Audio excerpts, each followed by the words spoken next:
Hi, Dave. Hi, Eric. Hey, Dave. Do we curse on this podcast? Yes, Eric. Yes, we do. Are you ready, kids? Get your parents' permission, check your mailbox, and grab your shopping cart. It's time for the Adventures in Collecting podcast. I'm Eric. And I'm Dave. Welcome to Adventures in Collecting, where we talk toy news, culture, and hauls, along with our journeys as collectors. Hello and welcome back to Adventures in Collecting. We're back. Yep. Here we are. So it is the first episode of July, and we are nearing ever closer to our 1-year anniversary, Dave. We are. Which is unbelievable. Yeah, it's been a wild year. It's been something. So last episode, we were very fortunate enough to have Jeremy Padower on the show, and everyone, thank you guys for listening. It seems like you guys really liked it. Of course, it was a joy to have Jeremy on with us, as Dave can attest to as well. Yeah, it was really cool. Thank you, Jeremy, for coming aboard. So this week it's just Dave and I. We're back to the standard fare episode. There has been a lot of news with the virtual Comic-Con stuff happening and toy releases. So we do not have a game prepared for you today. We do not have an edition of Name That Toy. You're gonna have to wait until the next episode for that, where Dave takes me to school. So. So just some housekeeping before we get rolling. If you guys missed it, we were on the last episode of Caster's Corner. Yeah, we were with Khalil, and that was an awesome, good time. We recorded that a few weeks ago, and it was nice to see that come out. It was surprisingly. I was involved. Yeah, Dave. So I was gonna say it was surprisingly me-centric, but I don't want it to sound like I think anything should be me-centric. I think that's fair though. It was a Dave-centric episode. You're a unique collector. We all have our idiosyncrasies. And you're gonna have to check it out on Caster's Corner to hear us talk to Khalil about the way that Dave collects. The enigma that is me. the bearded enigma that is Dave Weinbrecht. Also, at the time of the release of this episode, which will be Monday, July 6th. You could hear me on Calling All Creeps, which is the we've had Dave on the podcast. He was on our Halloween episode. He is the co-host of Calling All Creeps, which is a Goosebumps literary review / comedy podcast, and we had a wild good time talking about my favorite Goosebumps book, How I Got My Shrunken Head. So definitely check that out. We'll put a link to both Caster's Corner and Calling All Creeps in the show notes.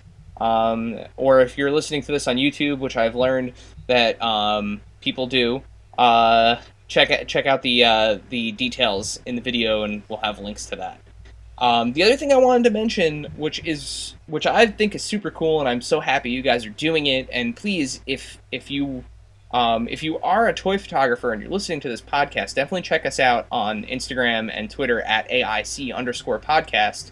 But some of the toy photographers that we've come in contact with, Dave, they've started tagging us in their awesome photos. So like if you go to our tagged posts on Instagram, you'll see some awesome toy photography, some of which has even been featured on some of the brands that make the toys that are being photographed. Oh, that's cool.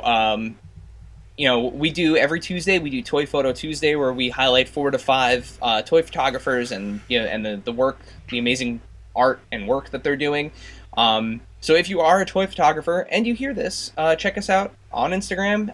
Tag us in your photos so that way we can share them and help you spread your art. So yeah, definitely keep doing that. That's been a pleasant surprise that we totally did not ask for, but are so appreciative of. So definitely keep doing that. Yeah, it's pretty awesome. Good job, everybody. On today's episode, we are going to be doing the normal news and hauls, and then we're going to kind of continue the conversation that we started on Caster's Corner about some of the rules that and the guardrails, if you will, that we set up for ourselves in order to keep our collections and our the way that we collect within reason. We're doing that synergy thing. Yeah, synergy. So yeah, let's hop into the news. Speaking of Jeremy Padawer, a lot of what we talked about on the show regarding Jazzwares, the day the show came out, which was 2 Mondays ago, that week, a lot of that news that he broke on our show started to come to light. So the UFC figures that we talked about last episode, those are in the last 2 weeks, those went up for pre-order on Ringside Collectibles, and then just this week, the prototype and mint on card prototype images have come out of the UFC figures. And remember, as Jeremy was saying on the show, these are going to be unique. They're not a normal. They are a 6-inch scale. But they are a slightly smaller 6-inch scale, not necessarily in line like something like with something like a WWE Elite or the new Unrivaled collection coming from AEW and Jazzwares. They are a little bit smaller, paying homage to some of the Japanese figures of that same ilk. Dave, who is in the first wave? Do you happen to have that? I do. You have Connor, Daniel Cormier, Donald Cerrone, John Jones, Max Holloway, Khabib. And it looks like Donald Cerrone is the chase with, he's got 2 different shorts combos. That's right. Now remember, these are going to be super, super, super limited in their availability. This will be kind of like a one-shot deal with this wave. Future waves of the UFC figures are coming, but they will kind of share parts from what we could gather from Jeremy. They will share parts and scale with the AEW line, which makes complete sense because those figures look incredible. Might as well share the parts, similar to how Hasbro does across lines, or even Mattel. And while we're talking about the AEW figures, Dave, there's been a lot of news about them this week. In terms we saw of the packaging, right? We've seen we saw the packaging. MOC shots. And we even got some unboxing footage of the little bit of the bubbly. We got to see what that is going to look like, and again, that's a Ringside exclusive. Yeah. And the packaging is super cool. We actually posted it on our Instagram. It looks like a champagne bottle. It looks like packaging. The champagne that Chris Jericho came out with. The little bit of the bubbly. And it has the table, the dinnerware. It has like the cold cut platter. Yeah, it is a wild set. Along with that set, we saw the entire first wave of the AEW Unrivaled figures, the final production models, as well as the mint on card shots, and the 2 chase variants. So there's a chase for the American Nightmare Cody Rhodes. Just Cody at this juncture. Oh, just Cody. Sorry. Yes, just Cody. I'm so used to tagging him on Instagram, and he's American Nightmare Cody still on there, so like it just it's burned into my brain. And then the other variant, which is the more exclusive variant, right? It's like a 1 in 1,200 or something like that. The Chris Jericho they're one. both very small numbers. I don't know the exact numbers. But yeah, I think Cody is, I want to say Cody might be like 1 in 500. Yeah, I feel like I thought they were both 500, but I could be wrong. Yeah, I think Jericho might be more than 500. I think because remember that the only way you could get the title is either with the little bit of the bubbly set or the Jericho chase. Yeah, or if you land the chase. Which the Jericho chase also has an Inner Circle T-shirt. Yeah, soft goods T-shirt, right? Yeah.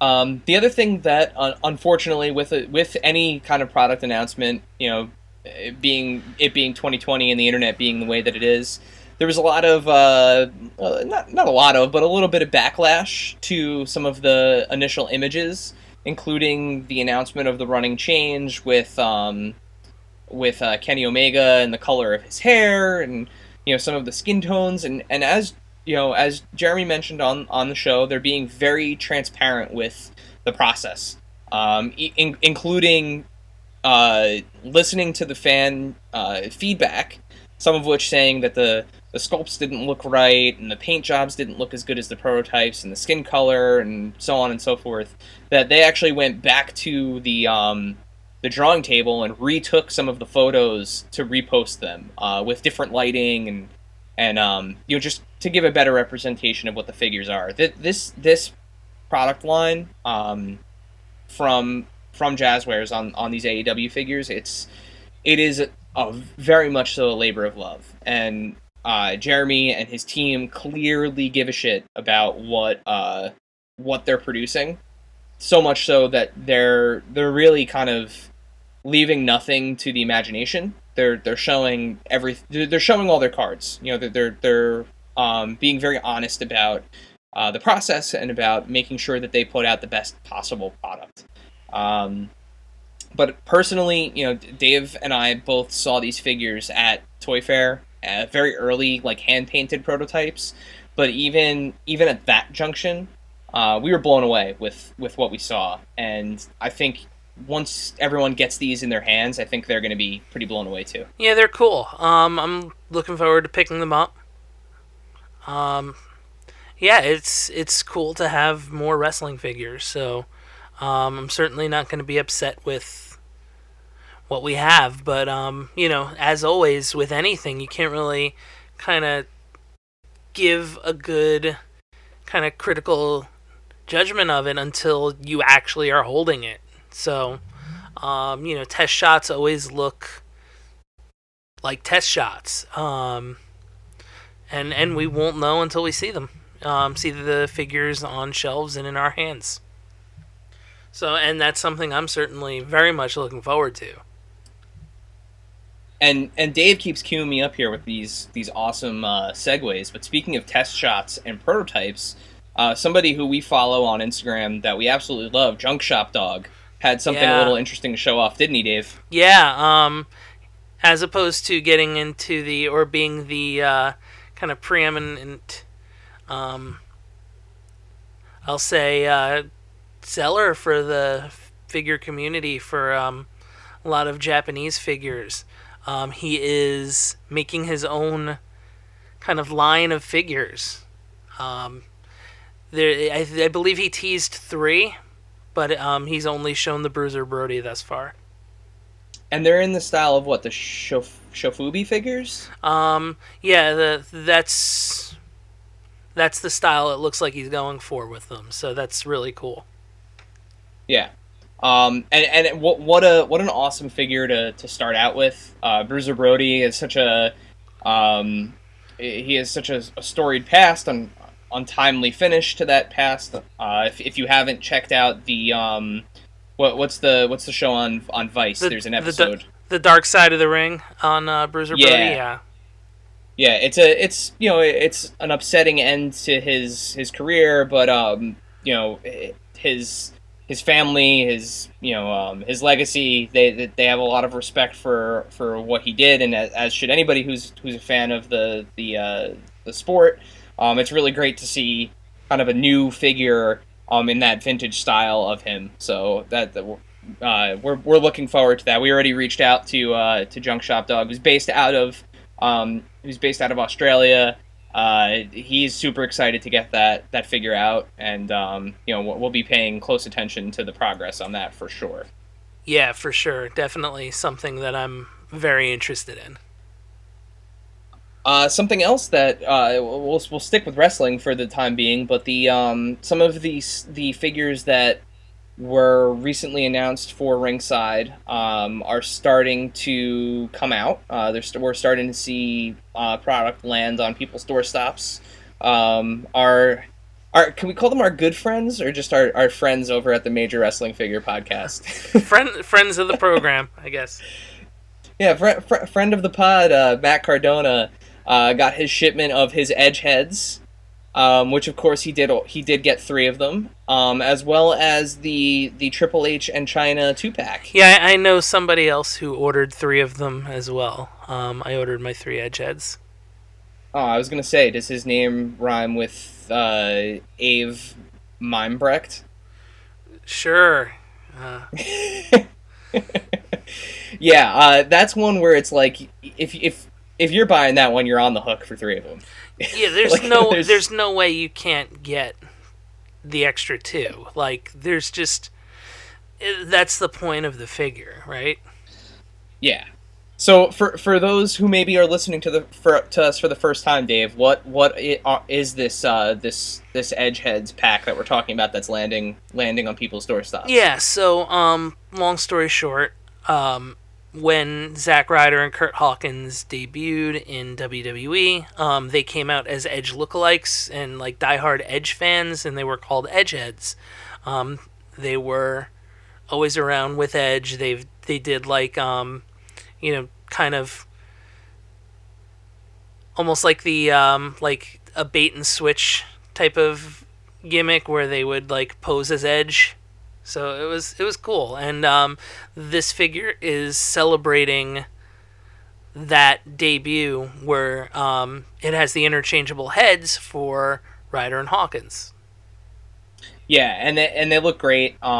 This goes back to something that happened on the Major Wrestling Figure Podcast, where Matt thought that had proposed that this would be an awesome idea for a set for months, and go figure.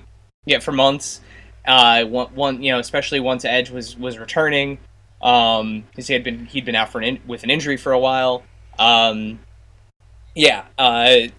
needless to say, they produced the figure right before the WWE lets him and Brian go, unfortunately. But the good thing is they still got this figure out, and it is an awesome little piece of collector's gold. This is a figure for like figure collectors. Yeah, we'll definitely be talking about it more once it arrives at my house. Yeah. So Dave, tell us about Mr. T. And this is another one where I'm gonna give a shout out to the Major Wrestling Figure Podcast, because they went into great depth with the Mr. T figure, and talking about kind of what it is and what it isn't necessarily. But there is the this year's San Diego Comic-Con exclusive WWE figure, Mattel Elite, is Mr. T. And it is a Mr. T that is in kind of nothing that is inherently ring accurate. It's borrowing from a lot of stuff leading up to WrestleMania 1 and maybe even a little bit after. But it looks awesome. I mean, it was a no-brainer for me to pre-order. And I'm very much looking forward to getting that too. And I'm kind of debating, is it going to be something that I open, or because the packaging is so awesome looking, is it something that I'm going to keep in the package? And I haven't made that decision. I don't know if I will make that decision until I get it. So the good news is, I don't know if you got a chance to watch Toy Shiz's video on this. The packaging is made in such a way that you can take him in and out of the package without disrupting it. Okay. So it's almost like an old school like Disney VHS clamshell sort of package. Okay. Where you can open it and there's a frosted plastic pane that's over him, and you can just pop that out and pop him out, and return him back to the package as frequently as you wish. Okay. I mean, yeah, and it's kind of like a greatest hits of Mr. T. I mean, it seems like there might be some Mr. T figures coming, more so. So, I mean, who knows? That was the hint. That's the rumor. That this is not going to be the only Mr. T. So, if that's the case, maybe it is worth keeping in the packaging. It's not like the Macho Man packaging last year, which I unfortunately missed out on, where like you can't see it unless you open it. Yeah, that's the Slim Jim Macho Man, right? Right.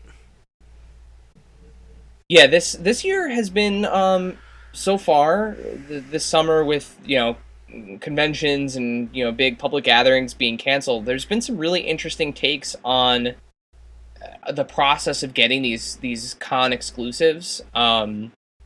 The other big one was actually announced the same day as the Mr. T exclusive was the Barbasol and Mattel Jurassic Park joint, which was the 3 3/4-inch Dennis Nedry that comes in a Barbasol can, and it's like Island Adventure Dennis Nedry with like the Hawaiian shirt. And he even comes, one of his accessories is a slice of pie with Barbasol on it. Huh. My favorite thing about this figure, so first of all, the can has audio effects. So like when you open it, it has audio and lighting effects and says lines from the movie. I do not collect Jurassic Park. I did not get this figure, and I'm as each day goes on, I'm sad that I didn't get it because it was $20, Entertainment Earth exclusive. 3 3/4-inch figures are kind of like my jam for the most part, and it's just such a toyetic toy, and such an iconic movie moment that I'm really kicking myself for having not gotten it. And unlike some of these exclusives in years past, like this probably would have been something that you had to go to Entertainment Earth's booth for at Comic-Con. And then whatever they didn't sell at Comic-Con, they'd reserve a small amount for them for people online to get. Like they've done in years past. So seeing these con exclusives like the Mr. T, like the Dennis Nedry that I just mentioned from Mattel, seeing them both go online I feel like it gave more people a chance at actually getting them. And while there was some issues with the website, Entertainment Earth did they, for both the Dennis Nedry figure and Mr. T, there were some hiccups, not as bad as Dwight Gate. Yeah. which we'll get into in a moment. But yeah, it's interesting to see like how the world, including the toy world, is evolving to deal with a mass pandemic and how to get toys to people. And I mean we've seen this too with like WonderCon exclusives and Emerald City Comic Con, I believe, exclusives were the other ones that have been kind of virtual cons. I mean we're seeing things kind of be approached a little bit differently as far as the exclusivity goes. Yeah, unprecedented, I think, is like the word of the year. And I hope when Webster's Dictionary does that inevitable word of the year at the end of the year, either unprecedented or tumultuous, I feel like would be good word choices for the way that things are operating. But at the same time, it's nice to see that these that the companies that we love, right, the companies that drive our collections and feed us these awesome products, are still finding ways to produce them in the quote unquote new normal of what's going on. So we mentioned Dwight Gate. that is a Funko story. So I'm going to hand it over to Dave here. Well, you were as equally involved in this. So yeah, there was a Funko Shop exclusive Dwight from The Office that was due out last Friday, I believe, was when that was supposed to come out, and correct. It seems like nobody was able to order it because the website would not charge shipping. So everybody was like perpetually stuck trying to select shipping that didn't exist. And Funko had redone their website, so it kind of was a little bit of collateral damage from that. But yeah, it was a very frustrating Friday for that. Oh man, that was so. Not to get into too deeply into our personal lives, but my job allows me to work. I'm working from home during this situation. So when Dave had to go back to work, I got the text message like, "Hey, could you try to grab this Dwight for me?" So I spent the next 2.5, maybe almost 3 hours with a tab open on the side of my browser, perpetually spinning in shipping mode, going back in and refreshing periodically, to then go back to the tab to see that it said sold out. Yeah. And then Funko actually published a message on, I think it was either Twitter or Facebook, but they published a message saying that unfortunately there was a website issue, and we're still waiting to see what's going to happen with that figure. There hasn't been an announcement in terms of a relaunch. As far as Dave and I know, I don't believe anybody was able to get through and get it. We could be wrong. If we're wrong, let us know. If you were able to get one, we'd love to hear how that happened and how that worked out for you. If you got a shipping notification, just let us know, so that way we have a little bit more insight into Dwightgate. Yeah. But, as far as we know, no one was able to get that Funko. Yeah. Which also Funko announced a whole array of San Diego Comic-Con at home exclusives. Lots. Another Dwight, coincidentally. Yep. Scott Pilgrim. Now there's one you're particularly excited about. The Scott Pilgrim one? Yeah. Yeah. Just another it's Wallace from Scott Pilgrim versus the World, so that's cool. That's one I got to pick up. Invader Zim as well. That one's cool. Oh, that's right. Now there's one that they announced that I am actually excited for. And I don't really collect the pops. I have a couple. Yeah. Most of them are gifts. We didn't talk about this. Which is the one you think I'm excited for? I don't know. I'll give you a hint. It's a Marvel one. Is it Deadpool from Shit? It is absolutely shitty Deadpool. Yeah. It is absolutely, which is X-Men Origins Wolverine Deadpool. Which I saw it and I started laughing. So mission accomplished. Me too. Yeah, I nearly pissed my pants because the last time I saw that character was when Ryan Reynolds' proper Deadpool kills him in the credit sequence of Deadpool 2. Spoilers. Yeah, I saw that and I laughed, and then I had two questions. The first one being, did anyone actually want this? Question number one. And the answer to question number two the answer to that is probably everybody. Because it's something where it's so infamous at this point that it's become almost revered in a way, but in like a haha kind of way, I feel.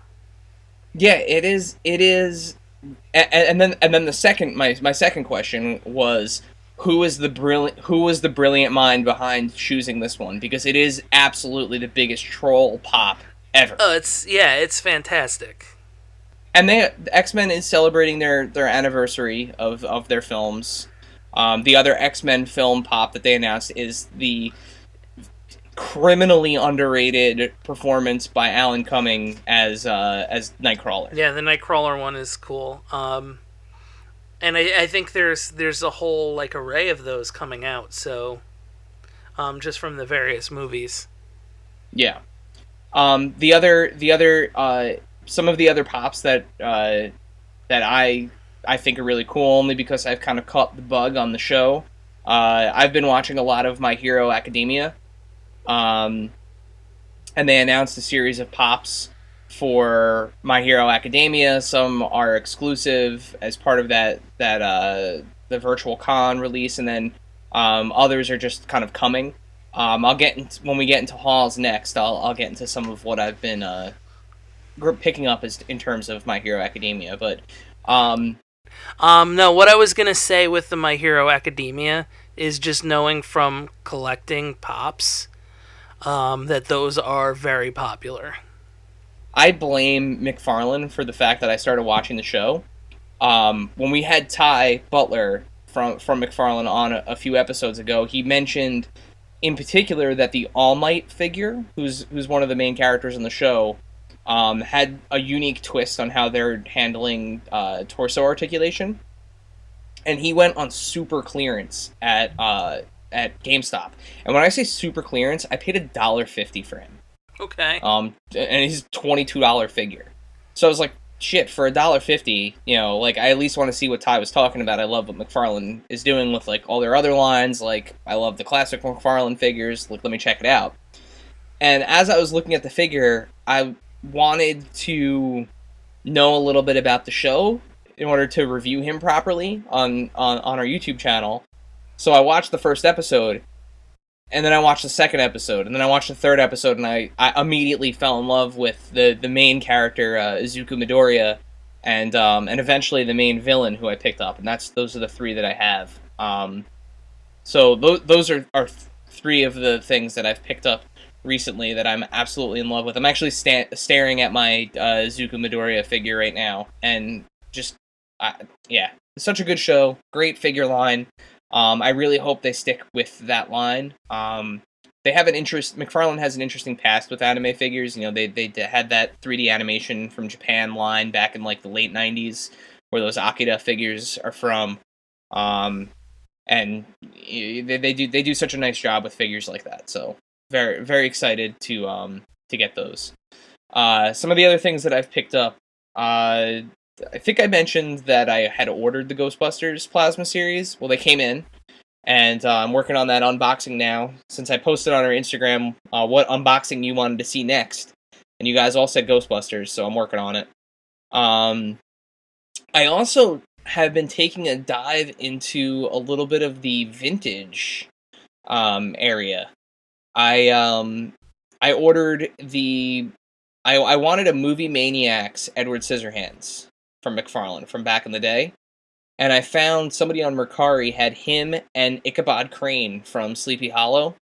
I made them an offer for $12, and they accepted it, and it was $12 with free shipping, and they sent me both Ichabod Crane, quote-unquote new in box, but the box was completely thrashed. I was going to open them anyway, so it didn't matter. And then a Lucy Edward Scissorhands. So happy to have added them to my collection. And then in terms of other hauls, Dave, I have been super busy going through all of the toys that I rediscovered at Mom's house. So much so that I found a really old NECA Jack Skellington that I'd completely forgotten that I had. As well as my Who Framed Roger Rabbit figures from LJN, wherein I'm missing Roger Rabbit, so I ordered him off of eBay. And all of the Jack's Bone Crunchers that you were helping me sort through last weekend and try to make heads or tails of some of the people I couldn't remember, and some of those figures. So I've been taking the time to catalog all of these things in Google Sheets and kind of keep track of who I have, and eventually one day grand plans to display all of these somewhere. But we'll see what happens with that. How about you with hauls? What have you been up to? I bought stuff. There's a bunch. So the first one I talk about it in greater detail in the unboxing video. Teaser, or spoiler alert, that's coming soon. But the McFarlane Detective Comics number 1000 Batman variant. I'm very excited about that. The blue and gray Batman. He is right now next to Superman and Wonder Woman on my printer. That's a great figure, and you'll hear more about that, I guess, this week. Also was able to pick up Lacey Evans, John Cena, and Christian from WWE Elite Series. So those are cool. I have not opened those yet. Very much looking forward to doing those, opening those. Believe that is Series 75 or 76. I have to look. I think it's 76. 76. Yeah, it's 76. I almost lose track of which series is which because they all have been coming into stores so randomly. And yeah, and they've announced like up to, I feel like they're on like 78 or 79 at this point. They've announced stuff from little bits and pieces from different series. Yeah. But I feel like 79 is the most recent full series that's been announced. Let's see, what else did I get? I think that's about all as far as anything that I got. There was a bunch of like pre-order stuff still. Like the Decade of Domination Series 2 pre-order came out, and I pre-ordered those. Of course, Mr. T. I pre-ordered that Diamond Select Gentle Giant Tron Comic-Con exclusive. New figures have been kind of showing up online at Target and Walmart, and I was able to get the Top Picks Seth Rollins with comes with the tag team title and the Intercontinental title. So I was able to pick that one up. But that's about it for me. I'm still kind of, I look at the Plasma Series Ghostbusters, and then I'm like, maybe not today. Maybe today. I don't know. So I might just need to see yours out. Well, I think this is a good way to segue into kind of our rules, right? Yeah. And we talked about a little bit of rule talk on the corner cast. I feel like we both kind of go through these kind of ebbs and flows where like we have really strict rules. Like I know when we started doing this podcast, my rules were strictly 3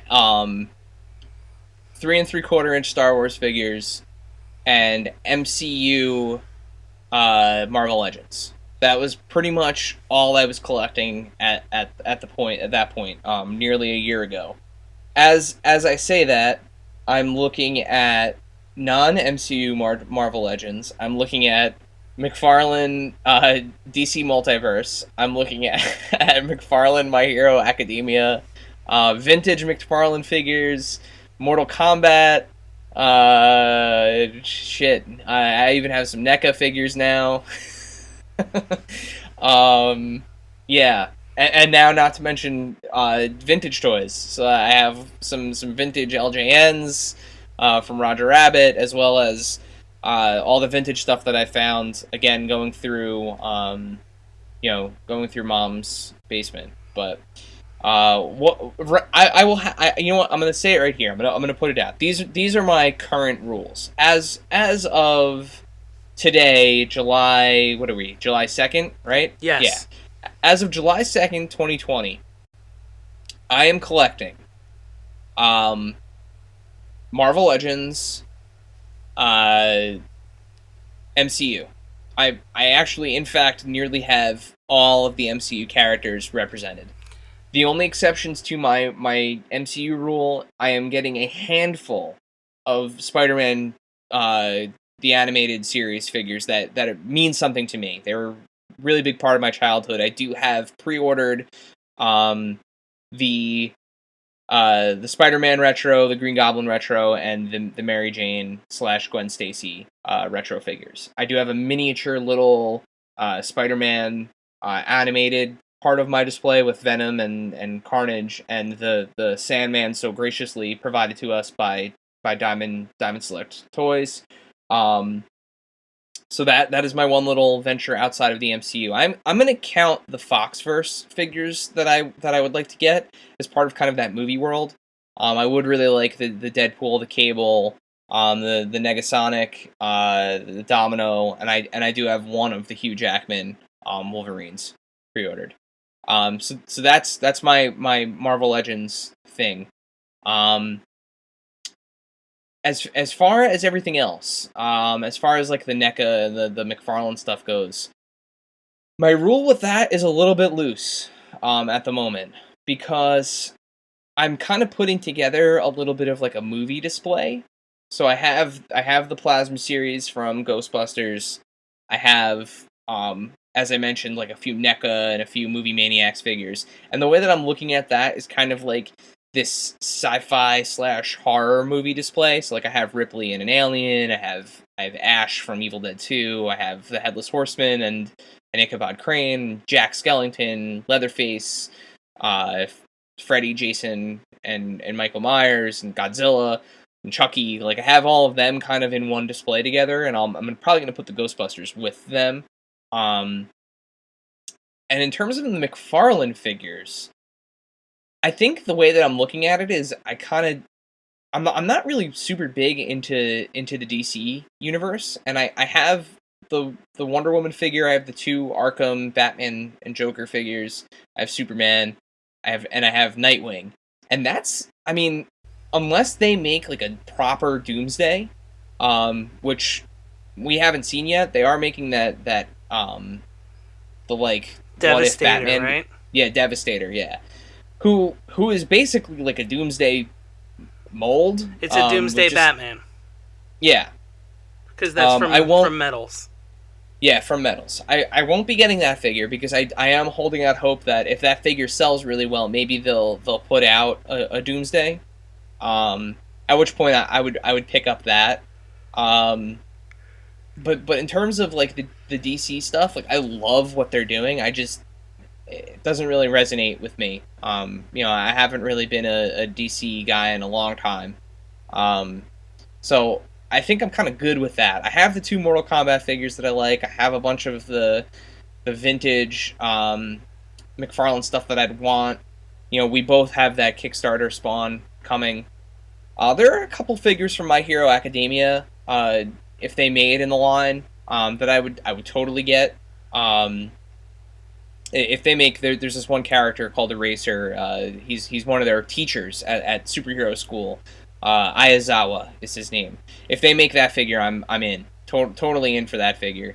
But yeah, so I think that's kind of where I'm at with the rules, and I'm totally caught up with the 3 3/4 Star Wars figures. I'm super stoked that Hasbro made some announcements for the vintage collection, that are outside of that 6-inch realm. So, staying positive and hoping that there's some more of those coming down the pipeline for me.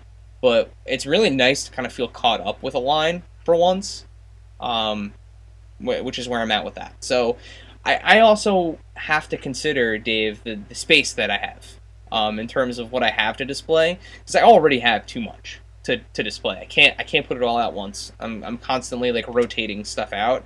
I don't have a proper toy room.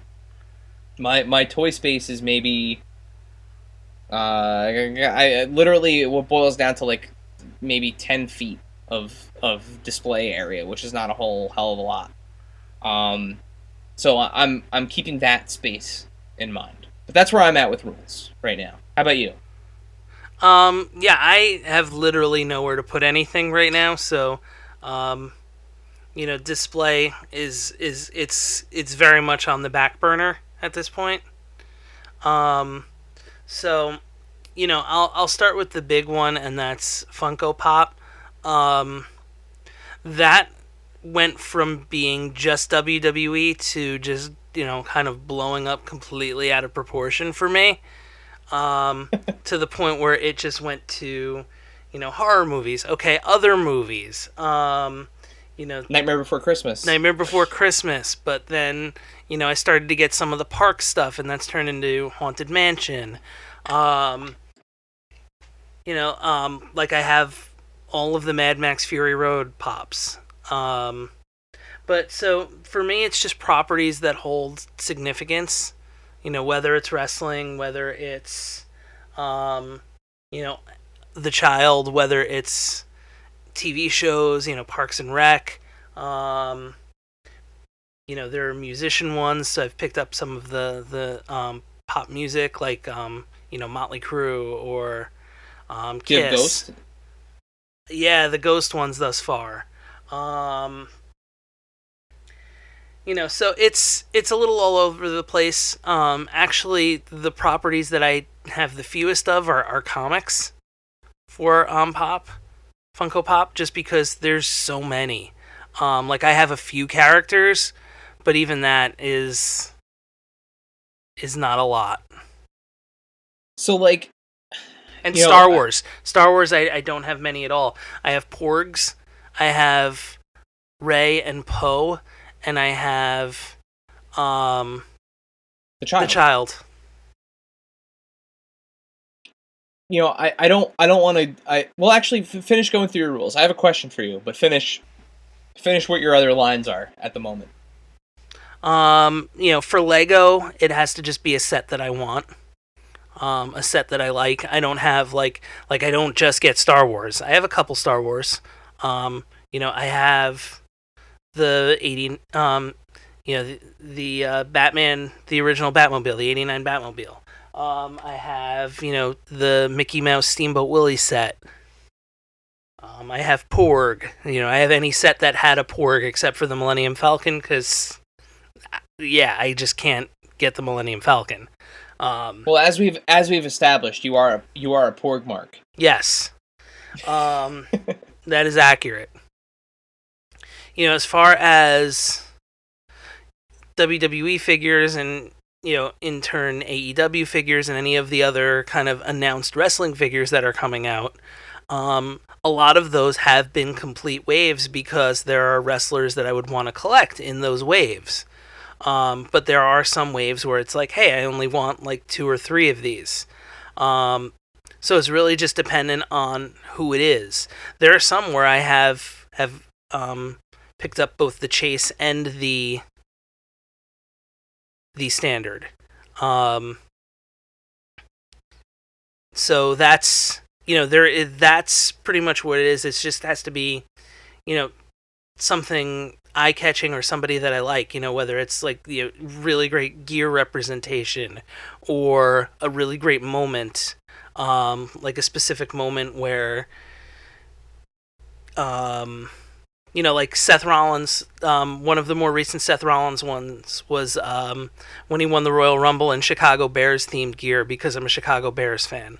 So that was like the Seth Rollins that I wanted. So stuff like that. Yeah, that was the one that came to mind when you were saying that.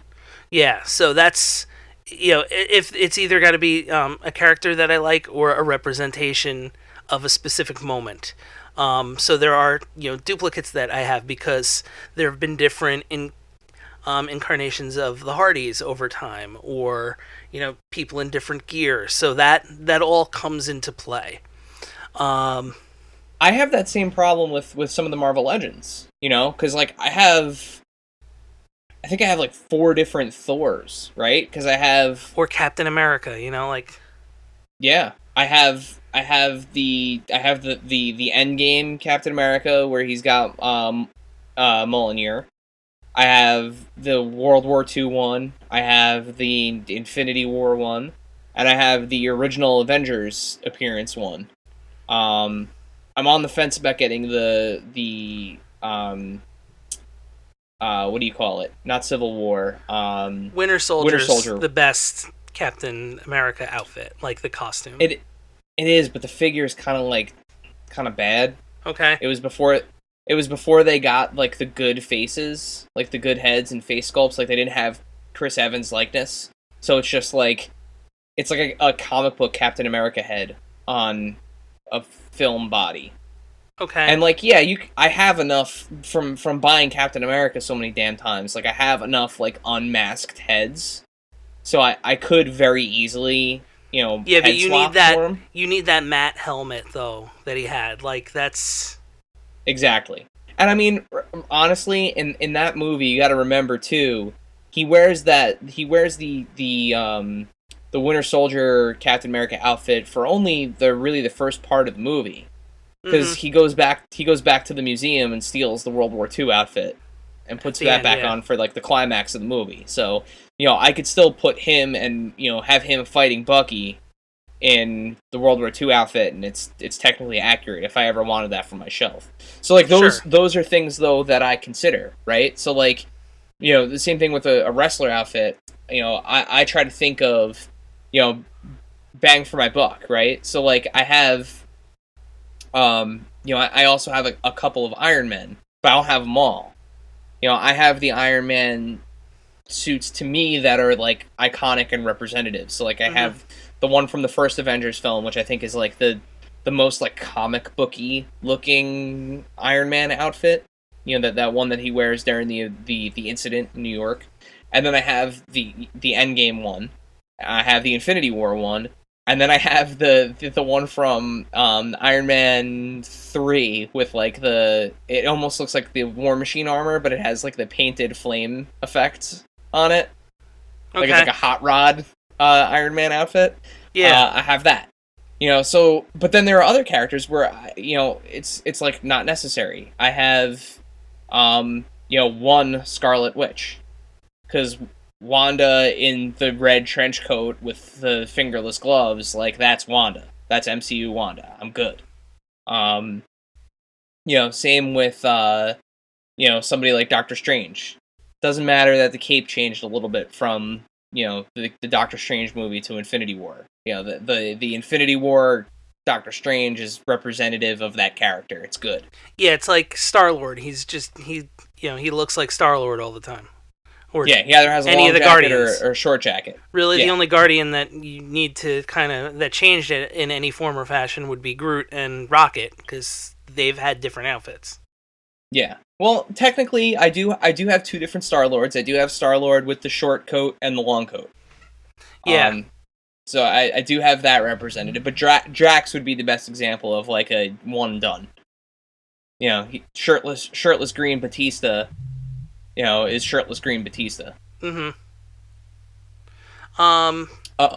What I was going to ask you before with your rules, what was the last thing that kind of came up that really kind of took you for a loop and made you change your rules? The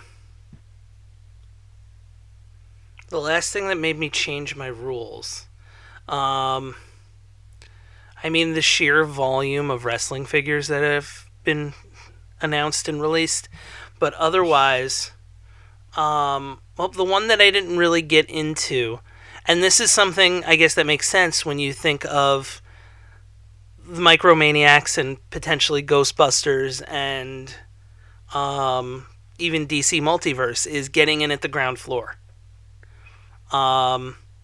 Getting in when a line is brand new. If I had gotten into WWE Elites 10 years ago, that would be, I might be, have a different story. I might have, one of everybody, or maybe everybody, I don't know. But, there's, getting in kind of when I got in is different from something like DC Multiverse, where, okay, this is a new line. I can really kind of just decide to collect what I want to collect. And so, for DC Multiverse, I decided I have really two things that I want. And, there's like kind of like, I'll say, a posability component to go with that, but I've really ultimately decided on two things. Movie characters that I like, So, Wonder Woman, I have Wonder Woman 84. Like, I would love an Aquaman. I would love a Shazam. Um, I would love a Harley, like a Margot Robbie Harley. Yeah. And, getting into even older DC movies, like those are the ones that I would collect. If they made a Christopher Reeve Superman, I'd be so mad that I bought the Superman that I have. Well, not necessarily, because I have like a now number 2 for it, and that's where kind of the variant Batman comes in. I want this line's version of some of those Kenner superpowers. Well, yeah, and I mean that is having just gone through the bin of toys and finding that superpowers Batman. When I found the variant Batman in Walmart, picking it up, I actually I got a little giddy. Like I not that I wanted to keep it for me, because I'm completely satisfied with my Arkham Batman, which is my favorite Batman. Mm-hmm. But it is neat. Like it's a 7-inch throwback to that little tiny Kenner figure. Yeah, it is very much a reasonable facsimile of that figure. Down to the soft blue and the giant bat symbol on the chest. It's. And so that's so I have the Superman that effectively goes with that. The Action Comics 1000 Superman is, unchanged Superman basically. Fair. So that's the route I'm going to take. I want old school Robin. I want, or I'd even take a Tim Drake Robin. Oh my god! If they make short shorts and Peter Pan shoes Robin, I will die. Yeah, I would want something like that, or I would want even original Tim Drake costume Robin. Yeah. I would, basically even old school comic Wonder Woman, things like that would be. So if it's kind of the version of the superpowers, or that's characters that are rule. in kind of that, in that kind of realm. So basically has to be almost childhood comics nostalgia. Yeah, I mean, I'm see Marvel Legends was. Yeah, if I went down that rabbit hole with Marvel Legends, I'd be in the same boat you, or we would have the same things, just because I love the MCU, but I didn't get in time, and that's not something, especially considering if I wanted the WrestleMania 29 CM Punk, that's $100 figure, so I can't do that with multiple lines. I just can't. And that's the dragon I'm currently chasing. No pun intended, because the only two figures I'm missing from the MCU, I have no joke at this point. If they have made an MCU figure for a character, I have the character represented. The only ones I am missing, technically, if you want to count Bruce Banner, but I have 2 different Hulks, so I consider that box checked. Are Danny Rand from the Netflix Iron Fist and Colleen Wing from the Netflix Iron Fist. And the only two, those figures were only made as part of a very now sought-after San Diego Comic-Con exclusive. And if I want those figures, I'm looking at 200, I'm looking at big boy purchase. I'm looking at $250+ to get the 2 of them. And we have a Shang-Chi movie coming out in the near future, and if we know anything about the Shang-Chi comics, is that him and Iron Fist are very much so in the same world. So will Danny Rand be coming back? Will it be that Danny Rand? Mm-hmm. Will I have spent $300 for a figure that gets retconned out? And I can't do it. Or, will there be, there's another Spider-Man coming, there's another Doctor Strange coming, there's the TV shows coming. Yep. So, yeah, that's it's going to be a lot. And the only other Marvel Legend figure that I would have wanted would have been Ghost Rider. Um, and if there's a MCU Ghost Rider, maybe I'll pick that up. But because there was the one with the motorcycle that came out a while ago, and I'm like, I held it in my hands many times, and I'm like, you know what? I don't think I need to start this.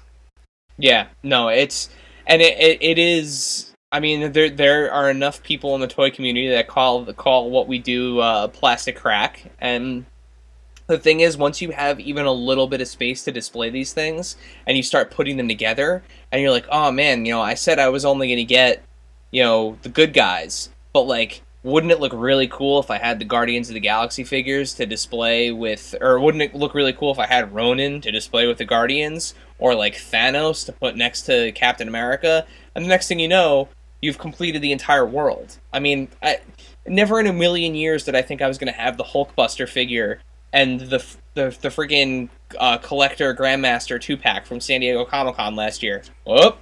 Guess what I got. Yep. So I think it's important to have rules and to be realistic, but at the same time, I think it's okay to kind of go outside of those rules sometimes. Like I'm staring at these Ghostbusters figures, and to your point, ground floor, I got the whole wave. If they make more figures and, the next wave is like Finn Wolfhard and what's his face? Paul Rudd. Paul Rudd. Like, do I need those figures? Maybe. If the movie's really, really good and I want to get them, sure. But, like, I hope that, future waves, like, I would love a Louis Tully, to go with the rest of these. I'd love a Vigo, or a Janoche figure.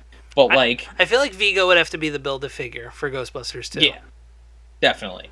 But like, do I need the Ghostbusters again in their gray suits with like the slime cannons? Not really. Like, I have the iconic Ghostbusters, so like, that's where I would draw the line for that. Like, do I need 2 sets of the Ghostbusters? Absolutely not. If Vigo is the Build-A-Figure for that wave, I'm kind of assed out. I'll probably be buying, like, selling the Ghostbusters at that point, aftermarket, but, this is the game that we play, right? Yeah. Is there anything that, we talked a little bit about the Ghostbusters, but is there anything else that you personally, right now there is nothing I'm on the fence with. Like, everything that I'm getting, and, like, I'm kind of have, like, my sights set on what I need. Is there anything that you have your sights set on that you're kind of thinking about dipping your toe into, outside of the Ghostbusters? Because we've talked enough about those. That's really it. There's nothing else really out, I can't get in as much as I enjoy and appreciate from a distance, like the NECA figures. That's just, I'm too much into horror movies to even think about it. I will say that's the biggest mistake I've made. Biggest mistake I've made. Because you know how I would be. Like, I couldn't just get Michael. I would need Halloween 2 Michael. I would need Halloween Michael. I would need all the Jasons. I would need all the Freddys. Like, there's just no end. So and they're so good. Yeah, they're fantastic. They're great figures. But it's not something I would get. Like, for example, the Diamond Trons. There's 3 figures. There's 4. There's 4 figures. Yeah. Done. I did it. Yeah, who else are they going to make unless they make Tron Legacy figures? At which point, who else are they going to make? 3 more figures? Yeah.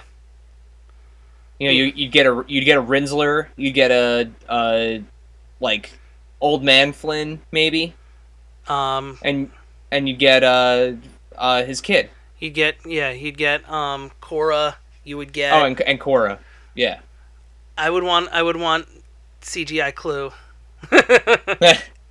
Yeah, I would actually, who I would want? I would want a Michael Sheen figure.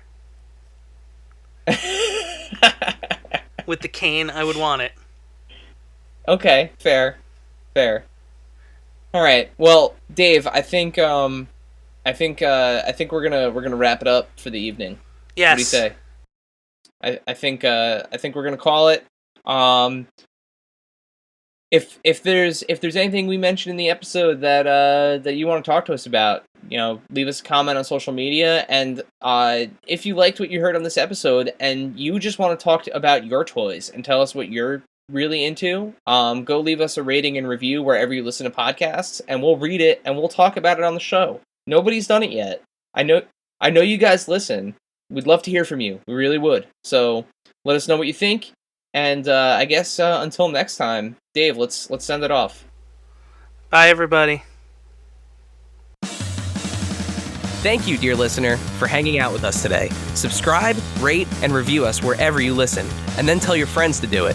Thanks also to Joe Azari, the golden voice behind our intro. Our music is Game Boy Horror by the Zombie Dandies. Find more about them both on our show notes.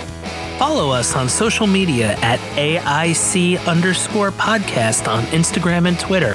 Stop by and say hi, show us your toy hauls, and share your toy stories. Maybe we'll talk about it in a future episode.